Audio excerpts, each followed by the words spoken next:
Saya katakan ini karena kerap kita mendengar bahwa dukungan logistik dari bandar-bandar judi ini diperlukan untuk mendukung operasi khusus yang dilakukan oleh kepolisian, dan ini tidak boleh terjadi lagi.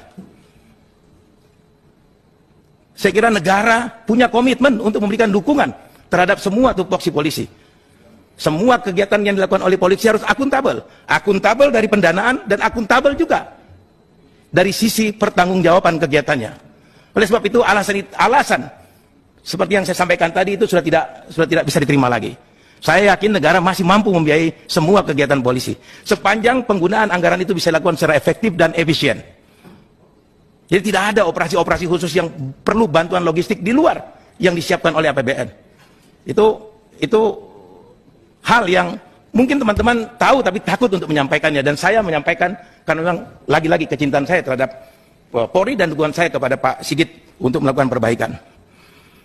Kemudian soal Satgasus, saya juga menyambut positif keputusan Pak Kapolri untuk membubarkan semua Satgasus, Merah Putih, Nusantara atau apapun lah namanya, karena memang saya tidak melihat ada urgensinya Satgasus itu dibentuk, kecuali untuk satu hal mungkin ya, Satgasus itu dibentuk agar semua yang dikerjakan oleh Satgasus itu tidak bisa dimintai pertanggungjawabannya kepada Polri sebagai institusi.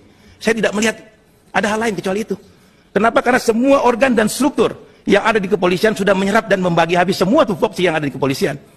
Soal narkoba ada, soal teroris ada, strukturnya ada, organnya. Jadi untuk apa Satgasus itu? Kecuali itu tadi.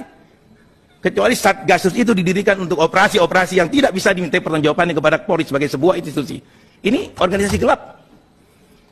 Pendanaannya tidak jelas. Jadi kalau orang minta itu diaudit, saya kira itu muskil untuk dilakukan audit karena memang ini tidak jelas barang ini. Satgasus dalam kenyataannya hanya melahirkan kelompok elit darah biru. Ini saya mewakili perasaan sebagian besar anggota kepolisian yang tidak menikmati kemewahan yang dinikmati oleh anggota Satgasus.